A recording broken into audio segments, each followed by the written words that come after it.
Hello, and welcome to Cindy's Corner. I am glad you're here today. And if you haven't rang that bell, go ahead and hit that bell so that you can be my friend on Cindy's Corner. Today, if you've got the book Best of All, go get it so you can follow along. This is a Max Lucado book. He is a great author. He's got a great series of books. And so this one is, are you being your best? Are you being your best to everyone else?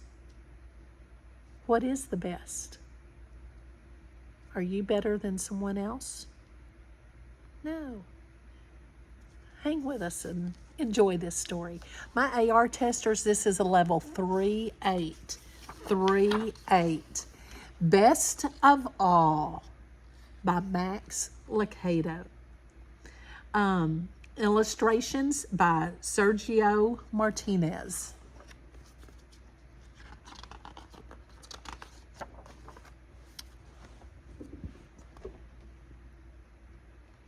Higher on the right. Higher on the right, demanded the mayor. There was no patience in his voice. Chip the Wemmick, lifting the banner, stretched as high as he could and pounded the nail into the pole. Better. He had barely asked the question when his ladder began to sway, first to one side, then the next. Crash! Chip grabbed the nail he'd just hammered and held on. Perfect, declared the mayor. Just perfect. As Wemmicks ran to the rescue of the dangling worker, the mayor's wife read aloud the words stretched over the street. Wemmicksville welcomes Miss Bess Stovall. Oh, she clapped her hands as she spoke. What a wonderful day! Whoever would have thought such a famous person would visit our village? You know what they say, don't you? Everyone leaned forward. When it comes to Wemmicks, she's the best. Punchinello and Lucia were near enough to overhear her words. Like the rest of the townspeople, they were wooden Wemmicks, made by Eli, the Wemmick maker. Unlike the rest of the village, they were puzzled. Tell me again, Punchinello asked the mayor's wife. Why is she so famous? Because everyone knows her. But why does everyone know her? Because she's famous. But why is she coming to Wemmicksville? Punch asked. The mayor's wife rolled her eyes in disgust. Haven't you heard? She's here to choose members of the wonderful Wemmicks Club. Punchinello nodded like he understood, but he really didn't. He looked at Lucia, and she looked at him, and both shrugged their shoulders. He was just about to ask another question when the watch Wemmick on top of the hill shouted, "She's here! She's here!" Doors flew open, stores emptied. Villagers rushed from all directions to the end of Main Street. Fathers lifted their children to their shoulders, and short Wemmicks elbowed their way to the front of the crowd.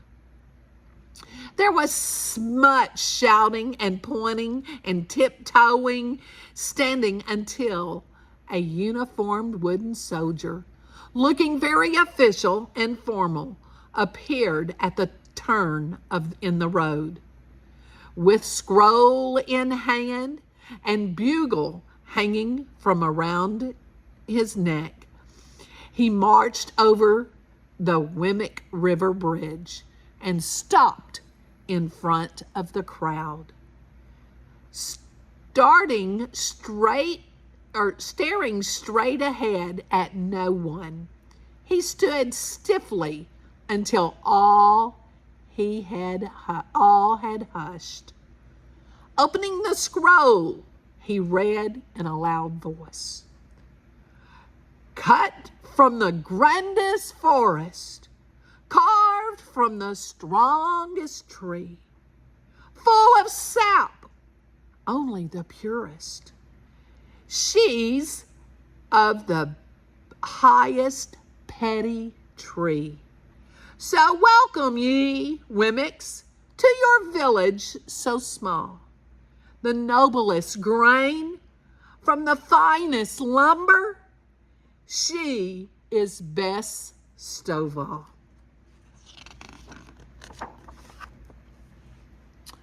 With happy movements, he tucked the scroll under his arm and pulled the bugle to his lips.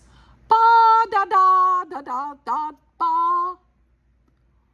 What the Wemmicks saw next caused the village-wide gasp. A squad of soldiers marched around the corner, shouldering a tall box of curtains. From behind him, Punchinello heard the crowd whisper, "It's her." The box sat on two poles, and the poles rested on the shoulders of 4 soldiers. 2 guards walked in front, 2 walked in back. Boots on the wooden bridge made the only sound. Click, click, click. They kept in perfect step until one of the soldiers stumbled just slightly. The wooden box leaned out over the water. The villagers gasped a second time. Let the box lean much further, and the guest of honor would fall into the fast-flowing river. But the soldiers straightened themselves, crossed the bridge, and came to a stop in front of the mayor and his wife. They lowered the box. The trumpet-tooting, scroll-reading servant stepped forward and, after a long pause, pulled back the curtain. As Bess stepped out, the villagers stepped back. They'd never seen a wooden person quite like Miss Bess Stovall. Feathers flumed out of her hat. Earrings dangled to her shoulders. Both her lips and dress were bright red. Her shoes were tall. Her nails were long and most noticeable. A large golden letter M hung from around her neck. Wonder what the M stands for. If her name is Bess Stovall, what would the M? And Wemmicks, what would the M be? You can turn me off and share with your neighbor. Talk about it. What would the M be? Give me your thoughts. Jot it down. Now you're back with me. When she snapped her fingers, a sentry handed her a white cloth. With it, she carefully wiped the M and held it up like a mirror before her face. Seeing her reflection, she adjusted her hair and smiled. Bess Stovall was pleased with herself. With eyes peering down her high nose, she held out her hand, allowing it to fall forward at the wrist. Ahem. The mayor's wife understood the gesture. She elbowed her husband. "Kiss it," he did. And when he did, the visitor spoke. What good fortune is yours that I have come your way? She smirked, head back, hand still extended. The mayor's wife curtsied and motioned for all the other Wemmicks to do the same. They did, even the men. Shall we get on with the greetings? Bess asked. Of course, answered the mayor. Everyone in line. One by one, the citizens of Wemmicksville passed by their guest. Yes, yes, she would reply to whatever was said to her.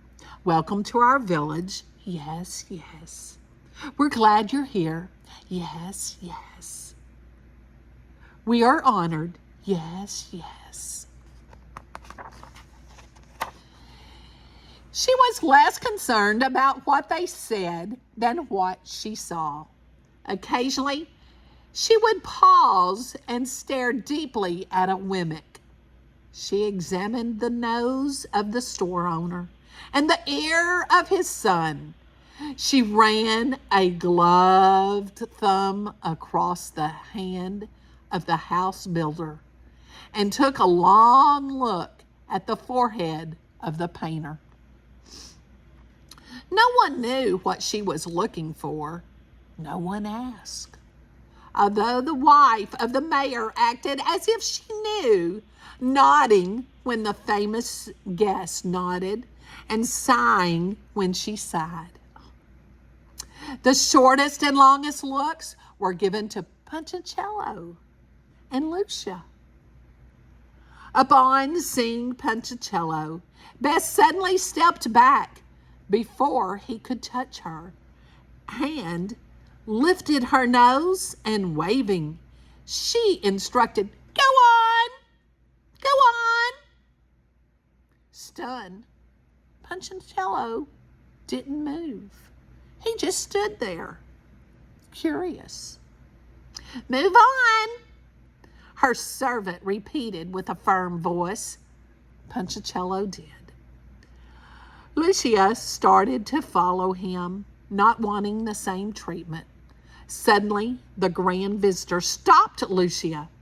My, Bess Stovall admired. What do we have here? Her eyes widened, and for the very first time since she began greeting the Wemmicks, a smile softened her narrow face. Such fine grain and a nice shade. Are you maple? Lucia didn't understand. Excuse me? Are you made of maple? She had to think before answering. Yes. Which forest? Lucia passed and thought. It took some time to remember. Majestic? She finally answered. Bess placed her hand over her mouth in surprise. Then you and I are from the same family tree. We are? Bess Stovall laughed. Of course. She then leaned forward and whispered, How nice to find someone of my roots. Stay around and we will talk. Lucia did. Between greetings, Bess Stovall would make remarks to Lucia beneath her breath, such as, Oh, what naughty timber, or such an inferior grove, or definitely the wrong side of the mountain. Lucia understood none of the comments, but she didn't say so. After all the greetings, Bess signaled to Lucia to step near. Tomorrow, we must chat. I have something for you, she said, fingering her necklace. With that, she turned and left, escorted by the soldiers, followed by the mayor and his wife. Punchinello approached Lucia. Did I do something wrong? I don't know. Did you do something right? I don't know. Why is she kind to some Wemmicks and rude to others?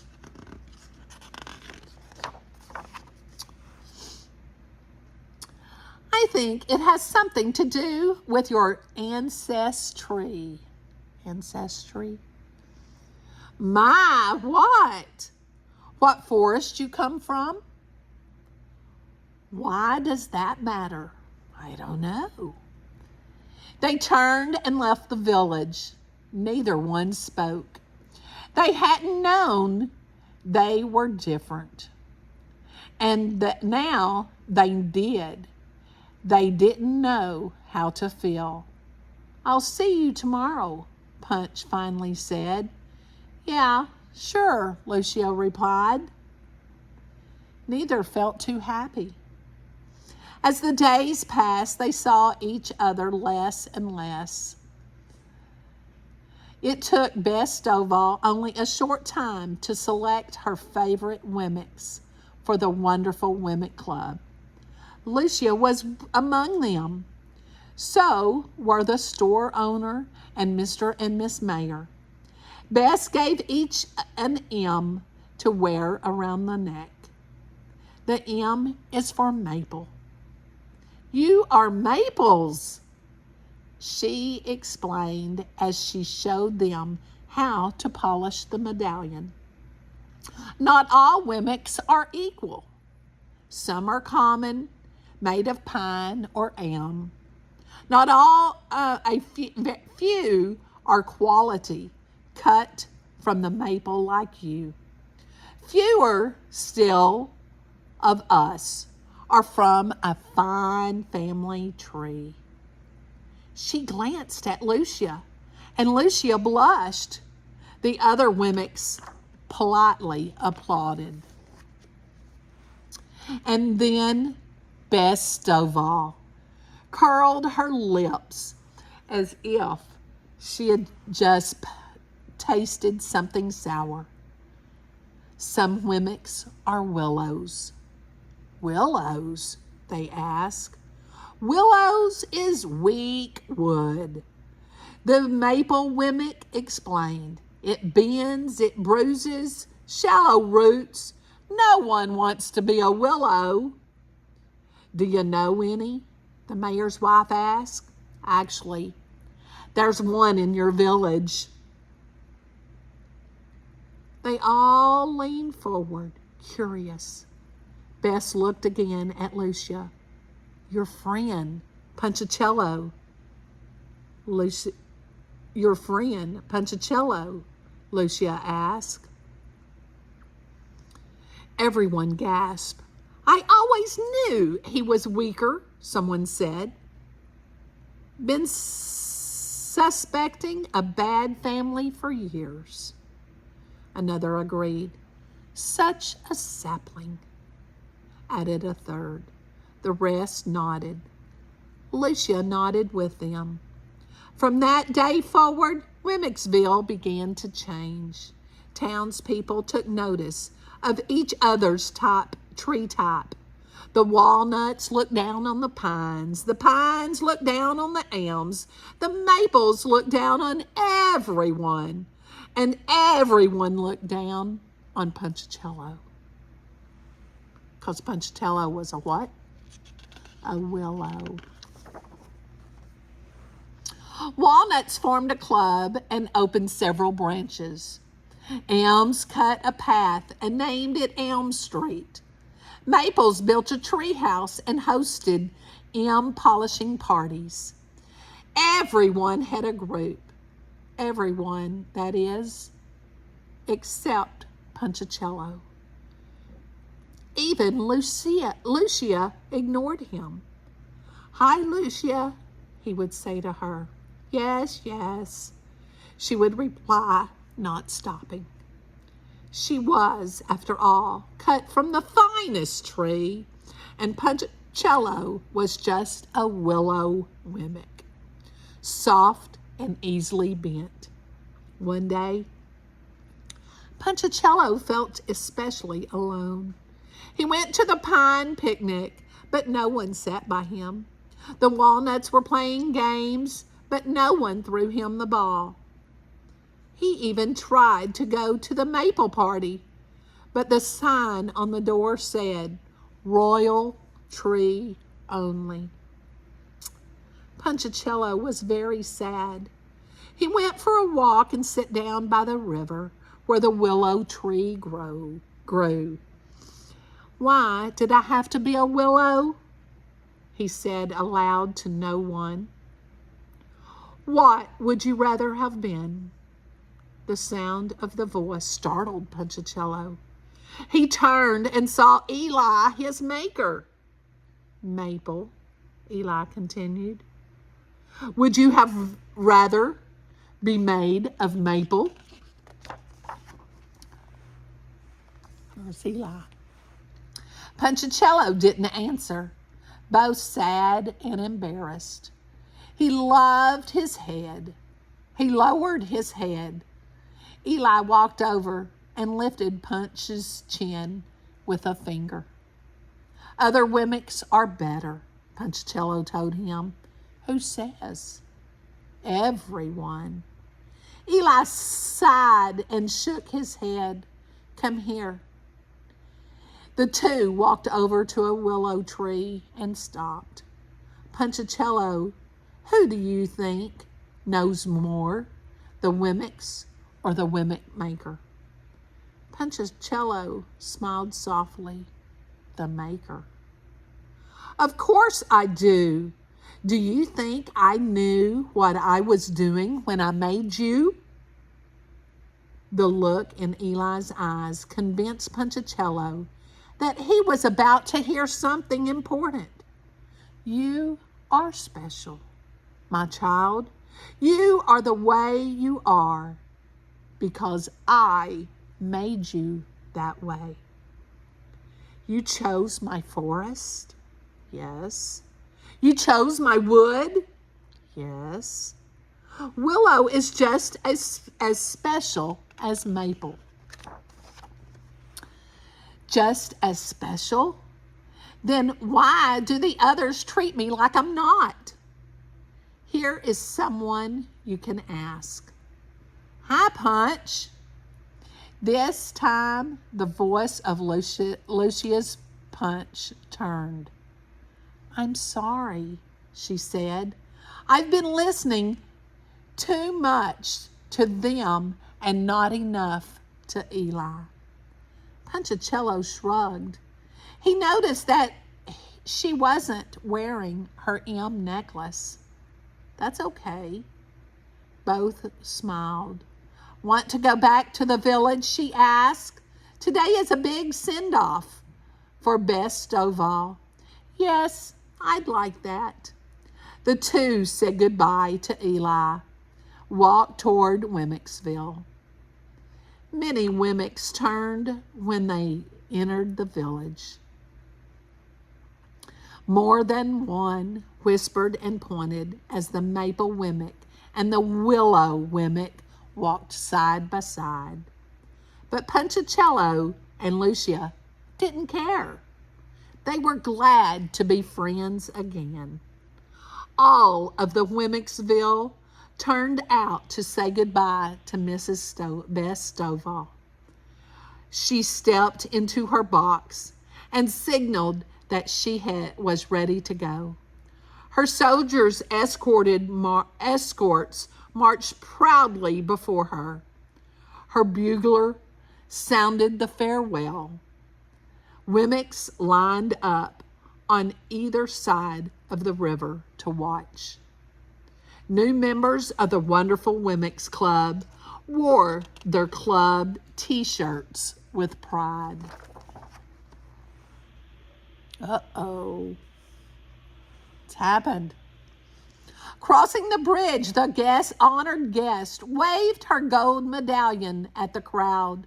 "Farewell, lowly Wemmicks. Perhaps someday I'll honor you again with my presence, she shouted.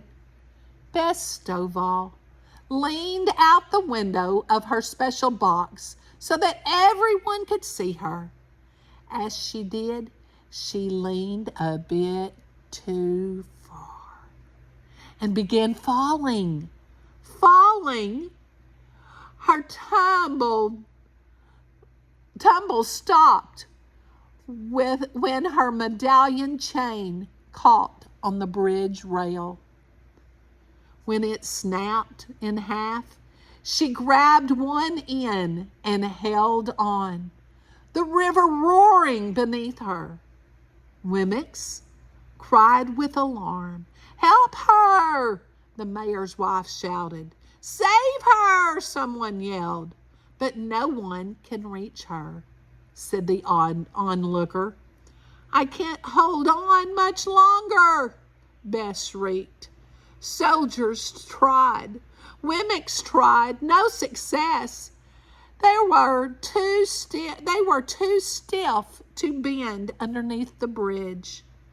Let me try, shouted Punchicello. I'm made of limber lumber. Not waiting for an answer, he ran to the edge of the bridge and sat with his back to the river. Grab my legs! When the soldiers did, he leaned back, bent over double, and twisted around until he was hanging upside down. Instantly, he could see the wide-eyed Wemmix. She was clinging to the chain, her feet pulled by the river. I'm coming, he shouted. Then, to the amazement of everyone, he bent back, until he was under the bridge reaching for the desperate Bess. Take my hand, he offered.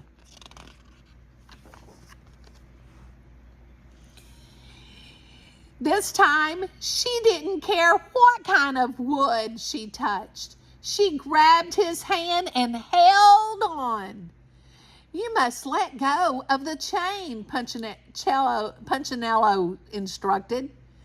Bess Stovall obeyed the little Wemmix, letting go of her precious medallion and watching it fall into the river below. Punchicello swung forward, pulling Bess high enough to be grabbed by the soldiers. Within moments, Punchicello and Bess were safe on the bridge and surrounded by Wemmix.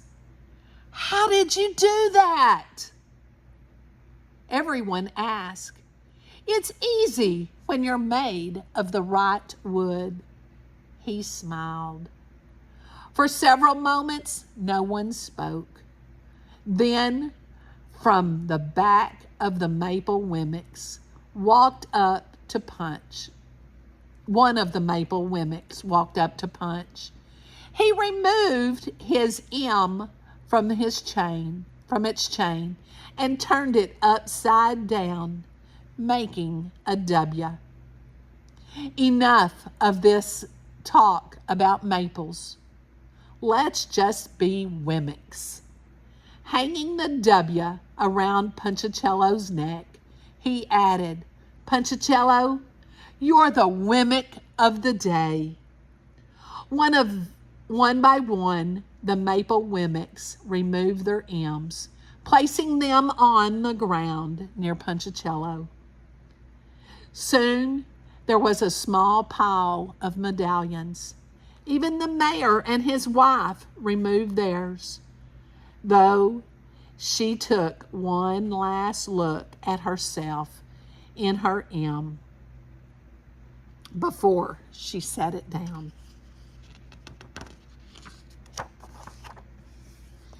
The Wemmix started back toward town.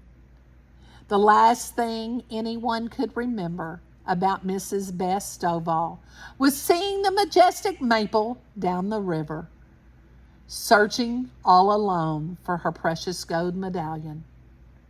As for the villagers, they quit talking about the ancestries and decided to be Wemmicks again. And Punchatello, he had a new job in town.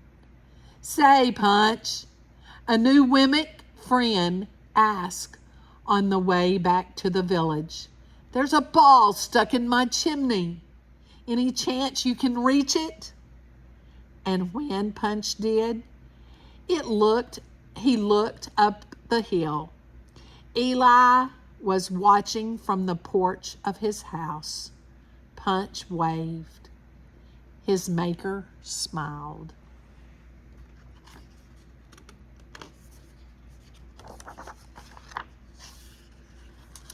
Now,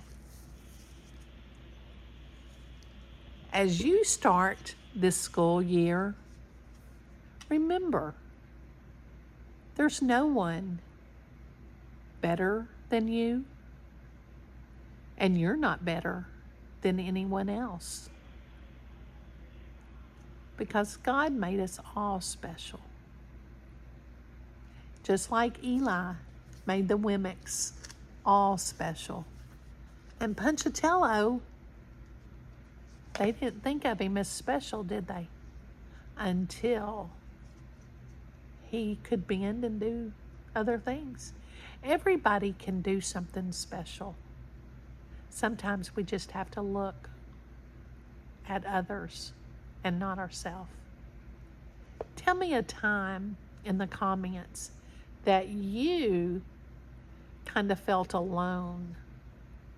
And then what made you feel good again, not alone?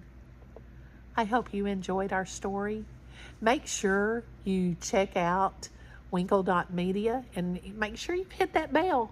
Hit that bell so you can share Cindy's Corner with your family and friends and colleagues. And most important, give somebody a hug and tell them you love them. Have a great one.